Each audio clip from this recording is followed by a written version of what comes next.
শাহরুখ খানের হিন্দি ছবির সম্পূর্ণ তালিকা পার্ট 3। এর আগে আমি পার্ট 1 এবং পার্ট 2 বানিয়ে রেখেছি, তো যারা এখনো দেখেননি চ্যানেলে গিয়ে অবশ্যই দেখে নেবেন। এটা পার্ট 3 এবং পার্ট 3 শুরু হচ্ছে বিল্লু দিয়ে। 2009 সালে এই ছবিটি মুক্তি পেয়েছিল।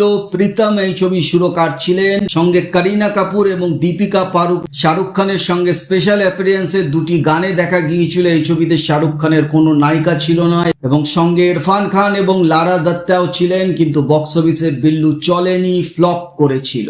পরের ছবি দুলহা মিল গয়া। 2010 সালে এই ছবিটি মুক্তি পেয়েছিল শাহরুখ খানের, যদিও এই ছবিতে শাহরুখ খান একটি স্পেশাল অ্যাপিয়ারেন্সে ছিলেন। এর পরের ছবি মাই নেম ইজ খান। 12 ফেব্রুয়ারি 2010 সালে এই ছবিটি মুক্তি পেয়েছিল। শঙ্কর এহসান লয় এই ছবির সঙ্গীত পরিচালক ছিলেন। কাজল এই ছবির নায়িকা ছিলেন এবং বক্স অফিসের ছবিটি সেমি হিট করেছিল।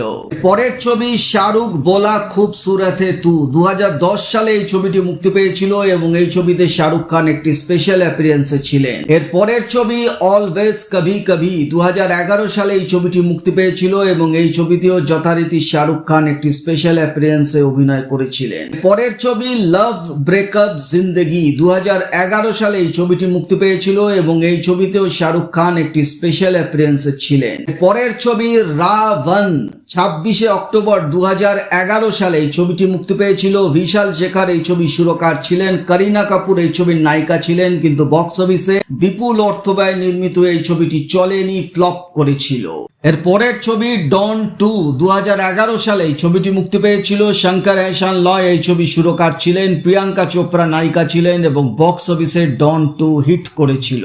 এর পরের রিলিজ জব তক হে জান। 13 নভেম্বর 2012 সালে এই ছবিটি মুক্তি পেয়েছিল। আর রহমান ছিলেন এই ছবির সুরকার। ক্যাটরিনা কাইফ, অনুষ্কা শর্মা দুজন নায়িকা ছিলেন এবং বক্স অফিসে জব তক হে জান হিট করেছিল। এর পরের ছবি চেন্নাই এক্সপ্রেস। 2013 সালে এই ছবিটি মুক্তি পেয়েছিল। দীপিকা পাড়ুকোন এই ছবির নায়িকা ছিলেন এবং বক্স অফিসে চেন্নাই এক্সপ্রেস সুপার হিট হয়েছিল।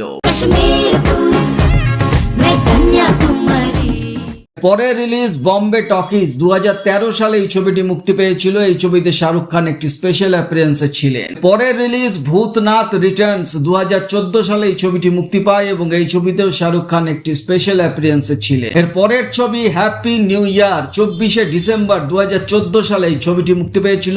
বিশাল শেখর এই ছবির সঙ্গীত পরিচালক ছিলেন। দীপিকা পাড়ুকোন নায়িকা ছিলেন এবং বক্স অফিসে হ্যাপি নিউ ইয়ার সুপার হিট হয়েছিল। এর পরে রিলিজ দিলওয়ালে। 18 ডিসেম্বর 2015 সালে এই ছবিটি মুক্তি পেয়েছিল। প্রীতম এই ছবির সুরকার ছিলেন। কাজল ছিলেন এই ছবির নায়িকা এবং বক্স অফিসে দিলওয়ালে সেমি হিট করেছিল।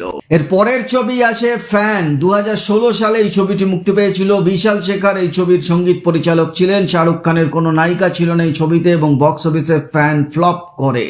এর পরে রিলিজ এ দিল হ্যায় মুশকিল। 2016 সালে এই ছবিটি মুক্তি পেয়েছিল এবং এই ছবিতে শাহরুখ খান স্পেশাল অ্যাপিয়ারেন্সে ছিলেন। এর পরের ছবি ডিয়ার জিন্দেগি। 2016 সালের মুক্তিপ্রাপ্ত ছবি। অমিত ত্রিবেদী এই ছবি সুরকার ছিলেন। আলিয়া ভট্ট নায়িকা ছিলেন এবং বক্স অফিসে ছবিটি হিট করেছিল। পরের ছবি রেইস। 23 জানুয়ারি 2017 সালে এই ছবিটি মুক্তি পেয়েছিল। রাম সম্পত এই ছবি সুরকার ছিলেন। মাহিরা খান নায়িকা ছিলেন এবং বক্স অফিসে ছবিটি অ্যাভারেজ ব্যবসা করেছিল। এর পরের ছবি টিউবলাইট। 2017 সালে এই ছবিটি মুক্তি পায় এবং এই ছবিতে শাহরুখ খান একটি স্পেশাল অ্যাপিয়ারেন্সে ছিলেন। এর পরের ছবি জব হ্যারি মেট সেজল। 2017 সালে এই ছবিটি মুক্তি পেয়েছিল। প্রীতম এই ছবি সুরকার ছিলেন। অনুষ্কা শর্মা নায়িকা ছিলেন এবং বক্স অফিসে এই ছবিটিও ফ্লপ করে। এর পরে রিলিজ জিরো। 2018 সালের 21 ডিসেম্বর ছবিটি মুক্তি পেয়েছিল। অজয় আতুল এই ছবি সুরকার ছিলেন। ক্যাটরিনা কাইফ, অনুষ্কা শর্মা দুজন নায়িকা ছিলেন এবং বক্স অফিসে জিরো চলেনি, ফ্লপ করেছিল। এর পরের ছবি লাল সিং চাড্ডা। 2022 সালে এই ছবিটি মুক্তি পায়। শাহরুখ খান একটি ছোট্ট স্পেশাল অ্যাপিয়ারেন্সে ছিলেন। পরে রিলিজ ব্রহ্মাস্ত্র। 2022 সালে এই ছবিটিও মুক্তি পায় এবং এই ছবিতেও শাহরুখ খান একটি স্পেশাল অ্যাপিয়ারেন্সে ছিলেন এবং এরপর পূর্ণ দৈর্ঘ্য ছবি নিয়ে আসেন পাঠান। 25 জানুয়ারি 2023 সালে মুক্তিপ্রাপ্ত ছবি। বিশাল শেখর এই ছবি সুরকার ছিলেন। দীপিকা পাড়ুকোন নায়িকা ছিলেন। শাহরুখ খানের কামব্যাক ছবি ছিল। পরপর ফ্লপ ছবির পর পাঠান দিয়ে শাহরুখ খান কামব্যাক করেছিল এবং এই ছবিটি অল টাইম ব্লকবাস্টার গিয়েছিল। এর পরের ছবি জওয়ান। একই বছর 7 সেপ্টেম্বর 2023 সালে এই ছবিটি মুক্তি পায়। অনুরুদ্ধ রবিচন্দর এই ছবি সুরকার ছিলেন। দীপিকা পাড়ুকোন, নয়নতারা দুজন নায়িকা ছিলেন এবং এই ছবিটিও বক্স অফিসে অল টাইম ব্লকবাস্টার গিয়েছিল। পরের ছবি টাইগার 3 2023 সালে এই ছবিটি মুক্তি পায়। এই ছবিতেও শাহরুখ খান একটি স্পেশাল অ্যাপিয়ারেন্সে ছিলেন এবং এখনো পর্যন্ত শেষ মুক্তিপ্রাপ্ত ছবি ডাঙ্কি 21 ডিসেম্বর 2023 সালে এই ছবিটি মুক্তি পেয়েছিল। প্রীতম এই ছবির সুরকার ছিলেন, তাপসী পান্নু নায়িকা ছিলেন এবং বক্স অফিসে ডাঙ্কি অ্যাভারেজ ব্যবসা করেছিল।